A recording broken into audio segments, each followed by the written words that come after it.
7 మంది కొడుకులు. ఎంతమంది? 7 మంది. రాజు ఏం చెప్పినాడు 7 మంది కొడుకులకు? చెరువుకు పోయి చేపలు పట్టుకు రాపోనా అని చెప్పినాడు వలలు ఇచ్చి. ఓకేనా? పోయినారు 7 కొడుకులు వలలు తీసుకొని చేపలు పట్టుకురానికి. ఒక్కొక్క కొడుకు ఒక్కొక్క చేపనే పడింది. తీసుకొని వచ్చినారు ఇంటికి.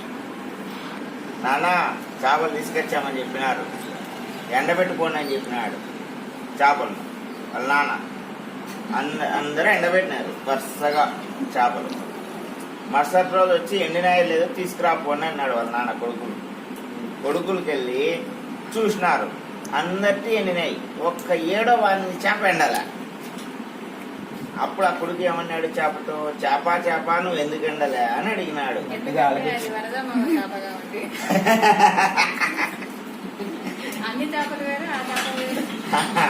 ఎందుకు ఎండలే అని అడిగినాడు. అప్పుడు ఆ చేప ఏం చెప్పింది? నాకు గడ్డిబామ అడ్డం వచ్చింది, గడ్డి మోపు నాకు నీడుంది కాబట్టి నేను ఎండలే అని చెప్పింది. అప్పుడు ఆ రాజు కొడుకు ఏం చేసినాడు? ఊరుకుండలే అప్పటికి.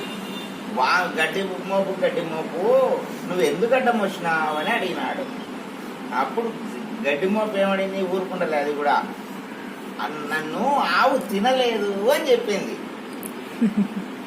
అప్పుడు మళ్ళా రాజు కొడుకు ఏం చేసినాడు? ఆవు నువ్వు గడ్డి ఎందుకు తినలేదు అని అడిగినాడు. ఆవు ఏం చెప్పింది? చెప్పు. ఆవు నాకు పాలేరు నీళ్లు పోయలేదు, విప్పలేదు, గడ్డికి తాడిప్పలేదు అని చెప్పినాడు. అప్పుడు ఆ రాజు కొడుకు ఏం చేసినాడు? పాలేరు దగ్గర విన్నాడు. పాలేరు నువ్వు ఆవు కట్లెందుకు ఇప్పలేదు అని అడిగినాడు. అప్పుడు పాలేరు ఏం చెప్పినాడు తెలుసా? నాకు అమ్మ అన్నం పెట్టలేదా, అమ్మ అన్నం పెట్టలేదు అని చెప్పినాడు. అమ్మ నువ్వు ఎందుకు పెట్టలేదమ్మా పాలేరుకి అన్నము అని రాజకుమారుడు అడిగినాడు. అప్పుడు అమ్మ ఏం చెప్పింది?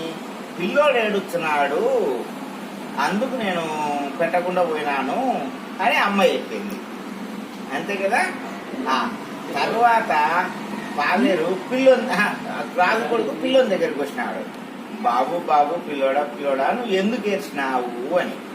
పిల్లోడు ఏమన్నాడు? నాకు చీమ పుట్టింది అన్నాడు. అప్పుడు రాజు కొడుకు మళ్ళా ఆగలే, చీమ దగ్గరికి ఉన్నాడు. ఏ చీమ పుట్టిందో చీమ దగ్గరికి పోయి చీమ నువ్వు ఎందుకు పుట్టినావు పిల్లోని అని అడిగి.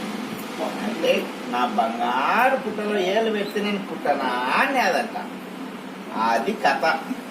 చూడుకో, చేప ఎండనందుకు ఇంత కథ జరిగింది. అయిపోయింది కథ. ఇంకోటి చెప్పాలి, ఇంకోటి చెప్తా. ఇదిగో ఇంకొక కథ. ఒక ఊళ్ళో